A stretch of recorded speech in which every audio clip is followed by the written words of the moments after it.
ମାଛ ଖିଆ ଡାହାଣୀ ଗୋଟିଏ ଛୋଟ ଗାଁ ଥିଲା ନା ତାର ଚନ୍ଦନପୁର। ଗାଁ ମୁଣ୍ଡରେ ଏକ ବଡ଼ ପୋଖରୀ ଥିଲା, ପଦ୍ମ ପୋଖରୀ। ସେହି ପୋଖରୀରେ ପ୍ରଚୁର ମାଛ ମିଳୁଥିଲେ, କିନ୍ତୁ ସେଠାକୁ ସନ୍ଧ୍ୟା ପରେ କେହି ଯିବାକୁ ସାହସ କରୁନଥିଲେ। ଗାଁ ଲୋକଙ୍କ କହିବା କଥା ଥିଲା ଯେ ସେହି ପୋଖରୀରେ ଏକ ମାଛ ଖିଆ ଡାହାଣୀର ବାସ ଅଛି। ସେହି ଗାଁରେ କାଳିଆ ନାମକ ଜଣେ ଗରିବ ମାଛ ଧରାଳି ରହୁଥିଲା। ମାଛ ବିକ୍ରି କରି ସେ ନିଜ ପରିବାର ପ୍ରତିପୋଷଣ କରୁଥିଲା। ଦିନେ କାଳିଆକୁ ଦିନସାରା କୌଣସି ମାଛ ମିଳିଲାଣି। ସନ୍ଧ୍ୟା ହେବାକୁ ଆସିଲାଣି। ଘରେ ପିଲାଛୁଆ ଭୋକରେ ଥିବେ ଭାବି କାଳିଆ ଡରି ଡରି ପଦ୍ମ ପୋଖରୀ ଆଡ଼କୁ ଗଲା। ପୋଖରୀ କୂଳର ଦୃଶ୍ୟ। କାଳିଆ ପୋଖରୀରେ ଜାଲ ପକାଇଲା। କିଛି ସମୟ ପରେ ଜାଲଟି ଭାରି ଲାଗିଲା। ସେ ଖୁସି ହୋଇ ଜାଲ ଟାଣିଲା ବେଳକୁ ସେଥିରେ ଏକ ବଡ଼ ରୋହି ମାଛ ପଡ଼ିଥିଲା। ମାଛଟିକୁ ନେଇ କାଳିଆ ଯେମିତି ଘରକୁ ଫେରିବାକୁ ବାହାରିଛି, ହଠାତ୍ ଚାରିଆଡ଼େ ଅନ୍ଧାର ଘୋଟି ଆସିଲା ଏବଂ ଏକ ବିକଟାଳ ହସର ଶବ୍ଦ ଶୁଭିଲା। ହା ହା ହା, କାଳିଆ, ମୋ ମାଛ ମତେ ଦେଇଦେ, ନହେଲେ ତ ବେକ ମୋଡ଼ି ରକ୍ତ ପିଇଯିବି। କାଳିଆ ଚମକି ପଡ଼ି ପଛକୁ ଚାହିଁଲା। ସେ ଦେଖିଲା ପୋଖରୀ ଭିତରୁ ଏକ ଭୟଙ୍କର ରୂପ ବାହାରି ଆସୁଛି। ତାର ବାଳଗୁଡ଼ିକ ଖେଳେଇ ହୋଇଛି, ଆଖି ଦୁଇଟି ନିଆଁ ଭଳି ଜଳୁଛି, ଆଉ ହାତର ନଖଗୁଡ଼ିକ ଛୁରୀ ଭଳି ଲମ୍ବା। ସେଇଟି ଥିଲା ସେହି ମାଛ ଖିଆ ଡାହାଣୀ। ଡାହାଣୀର ଆକ୍ରମଣ। କାଳିଆ ଭୟରେ କାଠ ହୋଇଗଲା।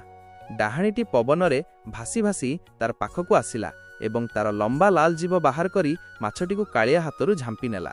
ସେ ସେଇଠି କଞ୍ଚା ମାଛକୁ ଚୋବାଇ ଚୋବାଇ ଖାଇବାକୁ ଲାଗିଲା, ଆଉ ତାର ପାଟିରୁ ରକ୍ତ ବୋହିବାକୁ ଲାଗିଲା।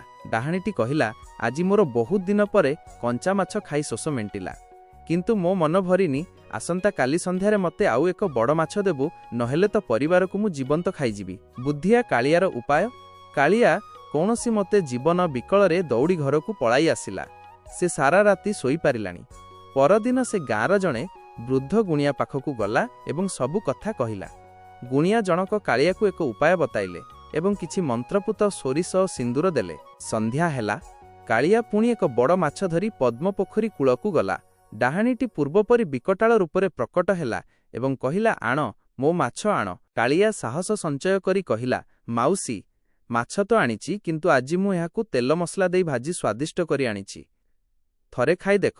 ଲୋଭୀ ଡାହାଣୀଟି କଞ୍ଚା ମାଛ ଖାଇ ଅଭ୍ୟାସ ଥିଲା। ଭଜା ମାଛ ଦେଖି ତାର ଲାଳ ବୋହିଗଲା।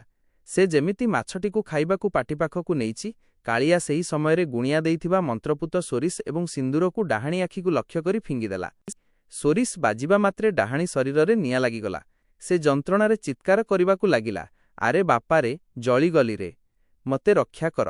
କାଳିଆ କହିଲା, ଯଦି ବଞ୍ଚିବାକୁ ଚାହୁଁଛୁ ତେବେ ଏହି ପୋଖରୀ ଏବଂ ଆମ ଗାଁ ଛାଡ଼ି ସବୁଦିନ ପାଇଁ ଚାଲିଯା। ଡାହାଣୀଟି ନିଜ ଜୀବନ ବଞ୍ଚାଇବା ପାଇଁ ପୋଖରୀ ଭିତରକୁ ଡେଇଁ ପଡ଼ିଲା ଏବଂ ସେହି ଦିନଠାରୁ ସେ ଗାଁ ଛାଡ଼ି କୁଆଡ଼େ ପଳାଇଲା। ଗାଁ ଲୋକେ ଡାହାଣୀ କବଳରୁ ମୁକ୍ତ ହେଲେ ଏବଂ କାଳିଆର ସାହସ ଓ ବୁଦ୍ଧି ପାଇଁ ସମସ୍ତେ ତାକୁ ପ୍ରଶଂସା କଲେ।